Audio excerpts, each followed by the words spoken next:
नमस्कार मेरे प्यारे दोस्तों, कैसे हैं आप सभी। दोस्तों, उम्मीद करती हूँ आप सभी अच्छे होंगे। तो दोस्तों, आज फिर मैं एक नई कहानी लेकर आई हूँ जिसका टाइटल है मुर्दों की ख्वाहिश। तो दोस्तों, मेरी ये कहानी सुनने के लिए मेरे चैनल को लाइक करना, शेयर करना और सब्सक्राइब करना ना भूलें। तो कहानी शुरू करते हैं आज की। जहाँ तक नज़र जाती सिर्फ नीला आसमान नजर आता। कहीं कहीं बादलों के छोटे छोटे टुकड़े बिखरे हुए हैं। सूरज पूरी शिद्दत से हर दिशा में रोशनी बिखेर रहा है। उसकी तपिश बदन को जला दे रही है। गर्म हवाएं भी अपने जोर पर हैं, जिसमें छूकर निकले तो ऐसे लगे जैसे किसी ने तपती रेत से वार किया हो। सड़कें, गलियां सब वीरान हैं। रेत के गर्म थपेड़े के साथ हवा की सरसराहट सुनाई देती है। दूर से आती एक गाड़ी की आवाज़ सरदार अली उर्फ भूरा का ध्यान अपनी ओर खींचती है। सरदार अली उर्फ भूरा, अज्जू का पिता, बनियान और लुंगी पहने हुए, नाटा कद, दुबला बदन, आंखें त्वचा, बाल भूरे रंग के हैं, जिस वजह से नाम भी भूरे या भूरा पड़ गया। बाहर बैठा बीड़ी पी रहा है। बीड़ी पीते पीते जोर जोर से खांस भी रहा है। खांसी इतनी भयंकर तरह से उठती है कि खांसते खांसते भूरे की आंखें लाल हो जाती हैं और उसकी सांस भी उखड़ने लगती है। लेकिन भूरा कस मारने से बाज नहीं आता। तभी एक गाड़ी भूरे के घर के बाहर आकर रुकती है, जिसकी बैक सीट पर दो रईस, जिनके तन उजले और मन झूठी शान और घमंड से तर हैं। उनमें से एक आदमी गाड़ी से बाहर बस्ती की तरफ इशारा करते हुए कहता है, नवाब साहब, 10 वर्ष पहले मैं यहाँ आया था। तब तो यहाँ एक तालाब हुआ करता था। अब जहाँ तक नज़र आती है सिर्फ मकान ही मकान नज़र आते हैं। अजी मकान क्या, माचिस के डिब्बे लगते हैं। जी खान साहब, बिल्कुल सही फरमाया। अरे क्या बताऊं, पिछले 10 सालों से पता नहीं ये गरीब पिछड़े हुए कहाँ से हमारे मोहल्ले में आकर बस गए, लेकिन हमने इन्हें अपने बीच बसने नहीं दिया, वरना पूरा माहौल गंदा कर देते हैं। इसलिए ये लोग यहाँ सड़ रहे हैं। भूरा उन रईस लोगों की बात सुनकर बीड़ी फेंक देता है और बड़बड़ाता हुआ अंदर जाता है। ये रईस ज़्यादा खुद को समझते क्या हैं, खुदा हैं, कौन हैं जो हमें नीचा समझते हैं। हम गरीब हैं तो क्या हुआ, हैं तो इंसान ही ना। मेरा बस चलता तो दोनों की जुबान खींच लेता। सरदार अली का मकान एक मंजिला है। सरदार अली का मकान एक मंजिला है और तंग भी है। अंदर मकान की दीवारों पर रंग रोगन तो दूर, प्लास्टर भी नहीं है। बारिश और सीलन से दीवारें काली पड़ चुकी हैं। मकान में फर्नीचर के नाम पर एक टूटा पलंग ही दिख रहा है, जिस पर बिछी चादर आधी नीचे लटकी हुई है। एक छोटा रसोई है जिसमें कुछ मसालों के डिब्बे जो खाली हो चुके हैं। एक गैस चूल्हा रखा है। कुछ टूटे फूटे बर्तन रखे हैं। एक बड़ा ड्रम जिसकी टूटी से पानी रिस रहा है। रसोई में समीना, अज्जू की माँ, दुबली पतली, रंग काला पड़ चुका है जैसे शरीर में खून की कमी हो। गोद में 3-4 महीने की बच्ची को लिए हुए है जो भूख से बिलख रही है। भूरा रईस लोगों की बातों से बहुत गुस्सा है और अंदर आकर अपना गुस्सा समीना पर निकालते हुए कहता है, सुबह से मुंह में पानी तक न गया, गर्मी के मारे हलक सूख रहा है। अब चाय भी पिलाएगी या ना जाने घंटों से कोने में बैठकर क्या करी जा रही है। और ये अजूबा स्कूल न जाएगा क्या। अभी तक सौर्य इतने कहते कहते बूढ़ा को बहुत खांसी उठने लगती है, यहाँ तक कि उसका सांस फूलने लगता है। वही जमीन पर बैठ जाता है। समीना उसे पानी पीने को देती है, लेकिन भूरा अलमारी की ओर इशारा करके दवाई देने को कहता है। दवाई पीने के बाद भूरे को कुछ राहत मिलती है। इतने में बाहर से एक आवाज़ आती है, भूरे, कब्र खोदने वाले का घर यही है क्या। आवाज़ सुनकर भूरा बाहर जाता है। बाहर 4 लोग खड़े हैं, जिनमें 2 हट्टे कट्टे सफारी सूट पहने हुए हैं, देखने में बॉडीगार्ड लगते हैं, और बाकी 2 सफ़ेद कलफ दिला हुआ कुर्ता पजामा पहने हैं, जैसे कोई नेता हो। भूरा उन्हें देखकर सलाम करता है और कहता है, हाँ जी भाई साहब, मैं ही भूरा हूँ, बताएं क्या काम है। उन दोनों में से एक बोलता है, अच्छा तुम हो भूरे, काम है तभी तो तुम्हारे पास आए हैं।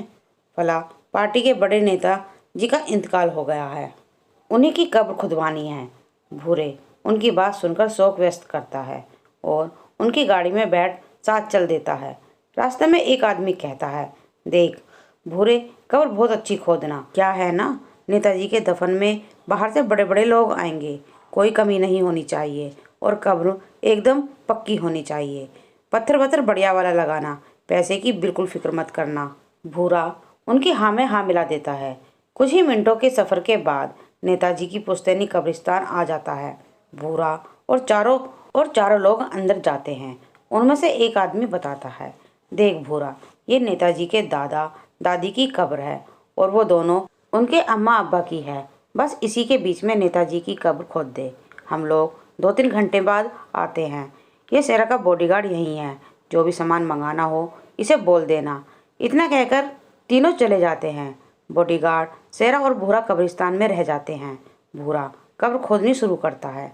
तभी भूरे को बीड़ी की हुड़क लगती है। वो अपनी शर्ट की जेब में टटोलता है, लेकिन उसमें सिर्फ बीड़ी का बंडल का खाली रैपर होता है। भूरा मन ही मन कहता है, इस बॉडीगार्ड से बीड़ी का बंडल के लिए कहूँ या नहीं। भूरा डरते हुए बॉडीगार्ड से कहता है, भाई साहब, आपके पास से बीड़ी मिलेगी?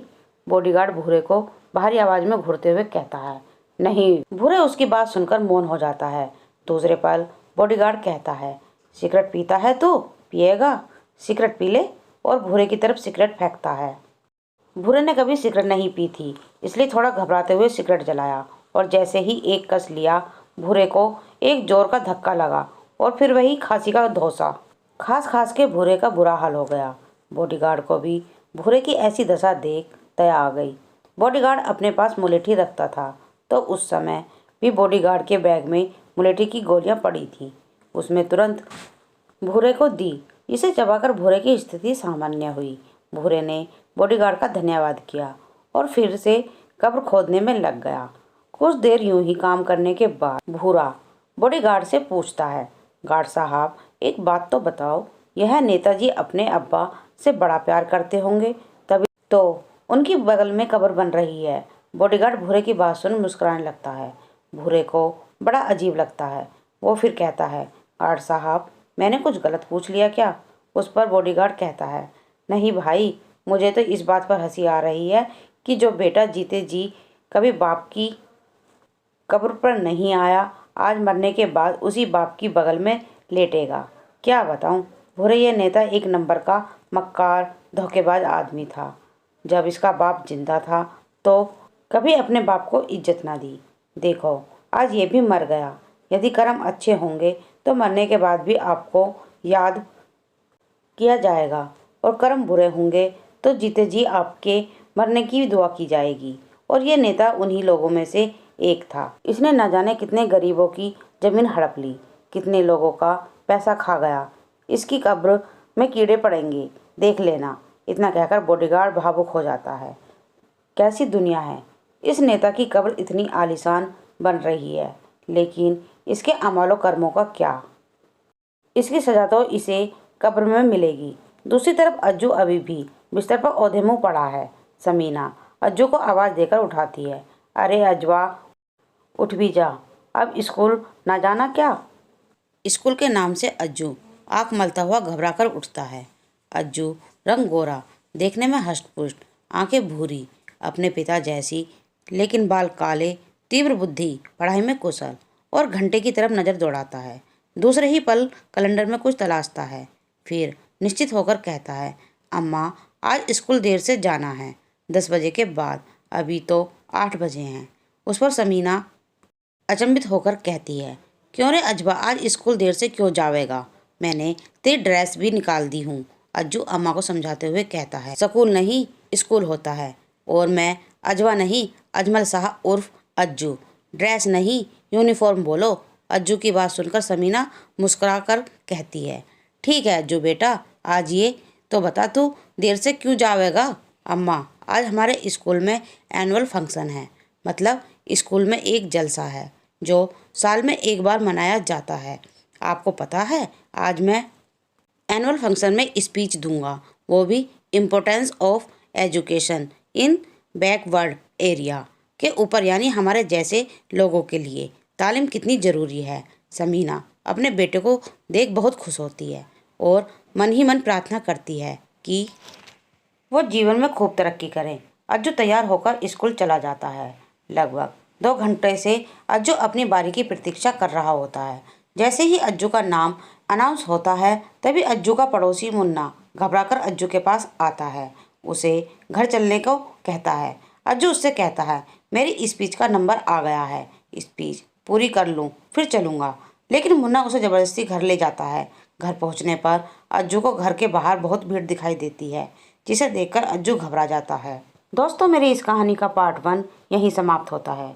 आगे क्या होगा ये जानने के लिए कहानी सुनते रहें। धन्यवाद।